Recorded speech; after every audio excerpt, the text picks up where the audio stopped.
there was ever a reason to buy a large vehicle, such as a sport utility vehicle, or as we may know as an SUV for an abbreviation, the most common answer the public would probably give you is because, I feel safer in it.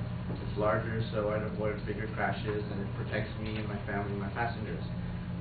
That's a pretty good statement to make, I guess, if you're considering to compare that vehicle to something like your Honda Accord or Toyota Matrix, fairly smaller cars. But is it really safer? So my claim today regards if SUVs are actually more dangerous than sedans. So to start off, I'd like to give you a scenario that actually happened in 2003 in Denver, Colorado. 6 high school students were on their way to a high school dance, and the girl, who was the daughter of a family, asked to borrow her dad's GMC. So some way on the way to the dance, she lost control of the vehicle and she crashed. The car actually skidded out and it tumbled over several times before crashing into a pole. Out of the 6 passengers in that car, 1 student was left paralyzed and the other one died of the accident. This was actually, to clarify even further, that there was no alcoholic substances or drug use of any kind, and at no point in the trip was she actually speeding. So this is actually because of SUVs. They have a tendency to roll over because they have a high center of gravity, which actually causes them to roll over several times and increases the damage caused in an accident. But that's just one incident, right? So SUVs surely have to be more safer than sedans. But there's actually skepticism in the automotive and insurance industry.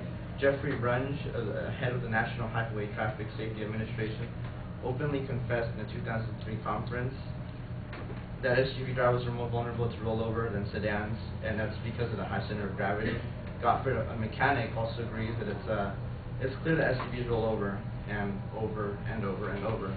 So that causes more accidents, and it's actually a 30% increase in accident damage than that of a sedan, in which case if you were to get hit or you crash, you skid out versus being tumbled over several times, and that causes several impact points within the vehicle.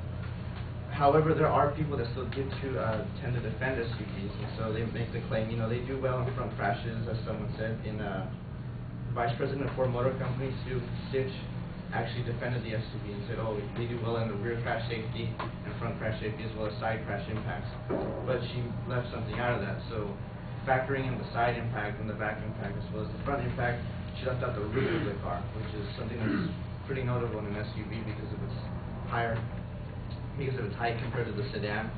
Up until a few years ago, real roof tests were not performed on vehicles, especially SUVs. The Insurance Institute for Highway Safety provides a basic outline of what goes on in roof strength tests for SUVs. So to measure the roof strength, a metal plate is pushed against one corner of a vehicle roof at a constant speed. The maximum force sustained by the roof in 4 or 5 inches crushes the roof and is compared to the vehicle's weight to find strength-to-weight ratio. Mind you, these cars are the standard issue line for SUVs.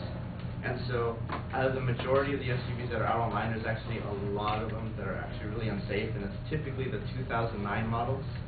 So, and they're rated from a scale of 0 to 5, 0 being the worst and 5 being the safest. And the worst cars that received a poor rating were the 2009 models for Ford Escape, Mazda Tribute, Mercury, and the Mercury Mariner, all which are hybrid cars. Kia Sportage and Hyundai Tucson. All those cars had a rating of a 2.27, so that means the impact of the roof actually collapses when you roll over or you get crashed. And then up next with that would be, with a rating of a 2.8, is the Honda CR-V. Anything else above the 3.0 is considered a decently safe vehicle. So when you're considering to buy another car, just make sure you look into things like this, because you could be buying yourself a death trap. So you just got to take that into consideration.